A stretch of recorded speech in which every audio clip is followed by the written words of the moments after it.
Sabay sa dumadalas ng ulan at baha ay ang posibleng pagdami ng mga sakit na nakukuha ngayong tag-ulan. Pero pagtitiyak ng Health Department, hindi dapat mabahala dahil tuloy-tuloy ang kanilang paghahanda. Nakatutok si Katrina Son. Sa biglang buhos ng malakas na ulan, karaniwan ng kasunod ang pagbaha sa ilang kalsada. Tulad ng naranasan sa iba't ibang bahagi ng Metro Manila sa Magdamag.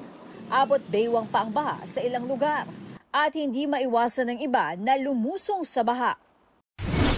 Kabilang sa mga sakit na maaring makuha sa paglusong sa baha ang leptospirosis at alipunga. Ang Barangay Rojas District sa Quezon City na madalas madaling bahain. Mas pinaigting ang pagpapaalala sa mga residente na iwasan ang paglusong sa baha.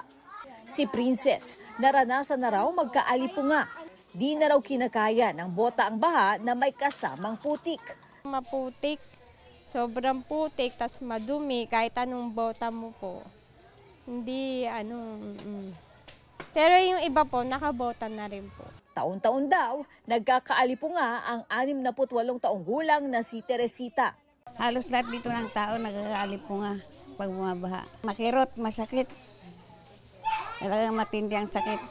Buti na lang daw ay may libreng gamot sa kanilang health center. Isa rin sa mga iniiwasan nilang sakit ang dengue.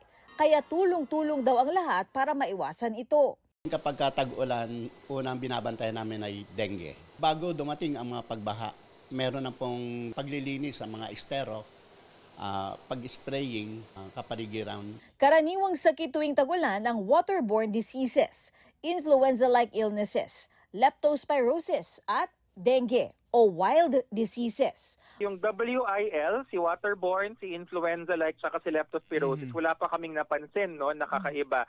Si dengue, yung aming pinakahuling tala, bagamat hindi pa siya malaki yung pagtaas, ay alam natin na nagsisimula na. Meron na tayong nakita na, kung di ako nagkakamali, 6 or 5% na increase on a week-to-week basis.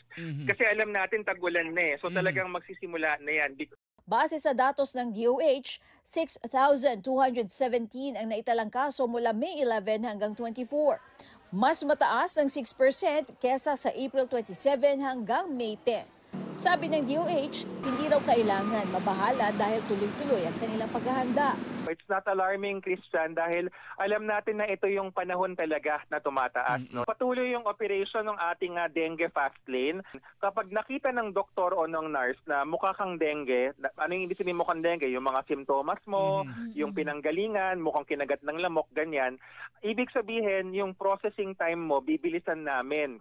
Paalala rin sa publiko, prevention is always better than cure. At isang mabisang paraan para maiwasan ng sakit ang pagsisigurong malinis ang kapaligiran. Para sa GMA Integrated News, Katrina Son, nakatutok 24 oras.